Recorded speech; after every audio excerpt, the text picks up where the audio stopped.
अस्सलाम वालेकुम, this is me Ayesha नज़ीर और आप देख रहे हैं मेरा digital YouTube channel. So let's start this video of editorial discussion. Today the topic is CNSC and security. तो इस एडिटोरियल में बात की गई है national data base and registration authority के ऊपर कि हो सकता है कि इसमें कुछ गलत लग रहा है, क्योंकि जो कंप्यूटराइज्ड कौमी शनाख्ती कार्ड हैं CNSC हैं, वो अफ़गान इमिग्रेशन को शनाख्ती कार्ड जारी कर रहे हैं।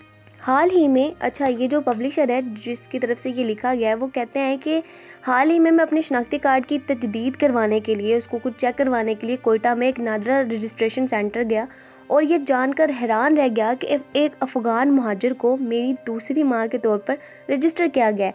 खातून को मेरे वालिद की दूसरी बीवी के तौर पर अपना शनाख्ती कार्ड जारी किया गया था। नादरा हकाम को ये बताने के बाद कि खातून का हमारे ख़ानदान से कोई ताल्लुक़ नहीं है, मुझे नादरा की तस्दीक सेल में जाकर शिकायत दर्ज करने को कहा गया, जो कि मैंने बखूबी की भी। तकरीबन 15 दिन के इंतज़ार के बाद इसी तरह के कई मुकदमात जो लेट होने के बावजूद भी उन्हें बताया गया कि अफ़गान खातून को हमारे ख़ानदान की रुकन के तौर पर किसी गैर कानूनी और होशियारी से रजिस्टर किया गया था। तस्दीक सेल में मैंने बलूचिस्तान के मुख्तलिफ इलाकों से शिकायत करने वाले लोगों से मुलाकात की, जो अब अजीबो गरीब किस्म के केसेस लेकर आए हुए थे। एक शिकायत करने वाले ने मुझे बताया कि इसके वालिद का बरसों पहले इंतकाल हो गया था और इसे हाल ही में मालूम हुआ है कि नादरा के डाटा के बेस पे एक अफ़गानी को इनके वालिद के तौर पर रजिस्टर किया गया है। ऐसी सूरतों में अफ़गान महाजरीन मुस्तकबिल में ख़ानदानी जायदाद और बहुत कुछ में हिस्से का दावा कर सकते हैं और इसके बारे में सोचें। यहाँ तक कि जो पाकिस्तानी अवाम है वो भी टारगेटेड ख़ानदानों में रिवायत का दावा करने के लिए जाली ख़ानदानी तारीख गढ़ सकती है। तो नादरा जो किसी ज़माने में सबसे ज़्यादा शफाफ और बदइनवानी से पाक इदारों में शुमार होता था, अगर अफ़गानों को पाकिस्तानी शहरियत मिलना और पाकिस्तानी ख़ानदानों का फ़र्द बनना जारी रखा गया तो इसका तो एतबार ही ख़त्म हो जाएगा।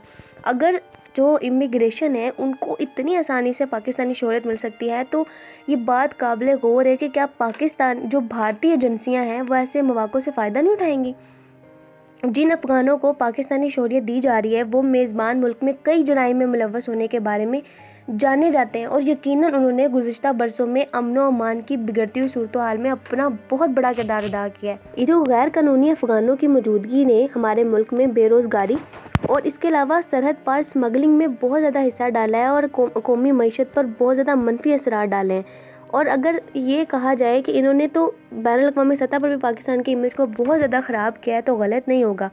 अब पाकिस्तानी ख़ानदानों को क्या करना चाहिए, ख़ास तौर पर बलूचिस्तान के लोगों को, कि अपनी ये जो महाजरीन है इनकी जाली रुकनीत को चेक करना चाहिए, इस तरह कि ये नादरा के ऑफिस से अपनी फैमिली रजिस्ट्रेशन सर्टिफिकेट हासिल करें। और अगर ये कभी भी किसी भी अफ़गान को ख़ानदानी मेंबर के तौर पर रजिस्टर्ड या गैर कानूनी तौर पर शनाख्ती कार्ड रखते हुए पाएँ तो इन्हें उन इमिग्रेशन और नादरा दोनों के ख़िलाफ़ शिकायत दर्ज करवानी चाहिए। इसके अलावा जो नादरा है उसकी शफाफियत को और साख को बहाल करने के लिए नादरा को एक इंक्वायरी कमीशन बनाना चाहिए, जो इस बात का पता लगाए कि ये अफ़गान महाजरीन कैसे थे और पाकिस्तानी ख़ानदानों के मेंबर के तौर पर रजिस्टर किए जा रहे हैं। इसके अलावा वो इससे सिस्टम में मौजूद खामियों का भी पता लगाना चाहिए। नादरा को चाहिए कि वो अपने मुलाजमीन के ख़िलाफ़ बदइनवानी के ख़िलाफ़ भरपूर मुहिम शुरू करे और मुजरिमों को कैफ़े किरदार तक पहुँचाए। और ओवर जो नादरा है उसको किसी भी अफ़गान महाजिर को बतौर पाकिस्तानी रजिस्ट्रेशन रोकने के लिए बेहतर पॉलिसियाँ लानी चाहिए। अफ़गानी शहरियों के शनाख्ती कार्ड मनसूख किए जाएँ जो फ़िलहाल बन चुके हैं, और इस बात को भी यकीनी बनाया जाए कि ऐसी कोई गैर कानूनी हरकत अब दोबारा ना हो। इससे भी एक अहम बात यह है कि जो नादरा है उसमें किसी अफ़गान को कभी भर्ती ना किया जाए। So this is all about the last editorial of the day. Stay tuned, see you in the next video. Till then अल्लाह हाफ़िज़।